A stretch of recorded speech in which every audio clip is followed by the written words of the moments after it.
sur le compte Twitter de Donald Trump. On était à une quarantaine ces dernières semaines. Vous voyez, il a été très actif cette semaine avec 61 tweets depuis samedi dernier. Ça fait presque 9 tweets par jour. Hier, Donald Trump a d'abord annoncé sur le réseau social en premier que le dialogue avait repris avec les Nord-Coréens. Regardez ce tweet. Nous avons des discussions très fructueuses avec la Corée du Nord sur le rétablissement du sommet qui, s'il se réalise, restera probablement à Singapour à la même date, le 12 juin, et si nécessaire sera prolongé au-delà de cette date. Vous voyez qu'il communique aussi sur ces événements très importants. Merci Julien.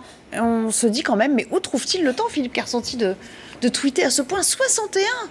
Alors, il tweet lui-même, il l'a dit, il l'a confirmé à maintes reprises. Il faut comprendre une chose, cet homme a vécu une campagne primaire avec la quasi-totalité des médias contre lui, à l'exception de Fox News. Donc il a créé son propre média. Regardez le nombre d'abonnés qu'il a sur Twitter, je crois qu'on est à plus de 37 millions. Oui. Donc il a raison, il a créé son média et quand il veut s'adresser au public américain, il s'adresse directement sur Twitter. Ça me semble tout à fait normal, pas de filtre. Et pour ce qui concerne le New York Times et CNN, qui sont vraiment ses têtes de turc, je trouve qu'il a vraiment raison parce que ces médias se sont montrés biaisés contre lui et surtout ont diffusé de fausses informations le concernant.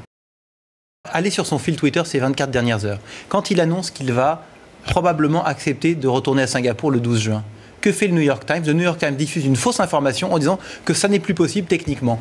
Donald Trump est obligé d'aller et de contre-tweeter pour dire le New York Times dit encore n'importe quoi. Donc en fait, dès qu'il y a des tweets, c'est des précisions à apporter. Non, mais simplement, il est obligé de corriger le New York Times qui dit absolument n'importe quoi et il dit ce sera possible, on va pouvoir le faire et encore une fois, j'ai pu prouver que le New York Times dit n'importe quoi.